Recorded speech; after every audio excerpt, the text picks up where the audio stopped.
This woman opened the door to see the neighbor's son, saying my mom died in the shower. When you hear an unexpected knock on your front door after dark, do you open it? Fortunately for one Arizona family, their neighbor did, and it may very well have been because of what she saw through the window. When she checked to see exactly who had come knocking, Jessica Penoyer opened her door one evening in April 2017 to find her 5-year-old neighbor Salvatore. Standing on her stoop, the young boy was there without an adult, which was surprising in itself, but then Penoyer realized that the boy had something or someone in his arms. He's standing there, and he's holding something, and I thought it was a doll, she told Arizona's ABC 15 also, if you have not done so already. Now back to the story. Upon closer inspection, however, Penoyer could see that the doll wasn't a toy at all. It was Salvatore's 2-month-old sister. Yes, he had put a blanket around the baby and carried her along with him to his neighbor's house. At this point, the wheels in Penoyer's mind must have been turning. Why were these two small children alone and out of the house after dark? So she asked the boy for an explanation, and she could have sworn that he said it was because his dog had died. In fact, though his presence had nothing to do with the pet. The only other person who was home at the Zicachalises at the time was Sal's mother, Caitlin. For the young family, it had apparently been a normal night, albeit a bit of a stressful one, as any parent of 2 young children can easily imagine. So, when the young mother had put her little ones down for a good night's rest, she decided to treat herself. Yes, she began to run the water for a long hot shower. However, shortly after, her young son heard a thud or thump that woke him right up from his carefree sleep.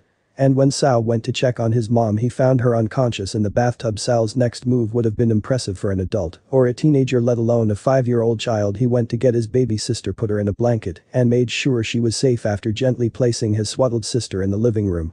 The little boy then ran to the garage. There he pulled the stool into position so that his tiny fingers could reach the remote control for the door. He slipped once to tumbling into a pile of shoes, but he recovered. Then he climbed the stool again and clicked the remote to open the exit. Next, little Sal went back and grabbed the baby before leaving through the garage door that he had so deftly opened. He then knocked on Penoyer's door and told her what had happened, and when she thought he said that his dog had passed away, the young boy corrected her, and he goes, "No, my mom died in the shower. Can you take care of us?" Penoyer told ABC 15. Hearing these words, she instantly called the emergency services, who raced to the fallen mother's side. My neighbor came to my house and said that his mom was dead in the shower. In the meantime, Penoyer went inside the home and discovered the children's mom lying in the bathtub with the water still running. Fortunately, the paramedics didn't find that Caitlin had tragically passed away in the middle of the night. Instead, she had suffered a seizure, her second since giving birth to Sal's little sister. Frighteningly, her last memory of that night was turning on the shower, and then the next day she woke up in the hospital. It didn't take long for Caitlin to uncover the many facets of her son's bravery. However, honestly, he saved my life because I was under the faucet, and if he wouldn't have gotten the help I don't know, I would have drowned, she told ABC 15.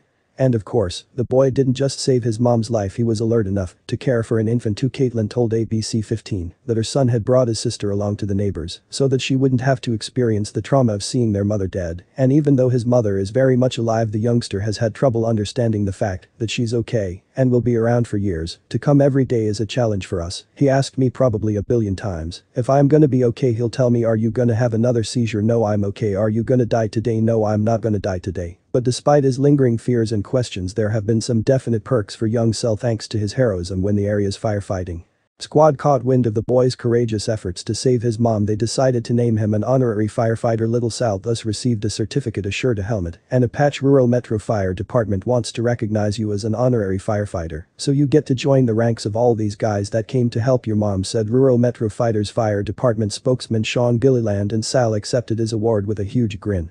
Yet while the young boy's actions showed his intrinsic bravery, Gilliland took a moment to shed light on the importance of emergency training, especially for kids. Talk to your kids about it. What do you need to do? How do you dial 911? And what the proper uses of 911, she told ABC 15. As for the side glasses, they swear that they had never had such a conversation with Sal before. Lucky for them, though, their son was able to work on instinct alone, and his quick thinking may just have saved his mother's life.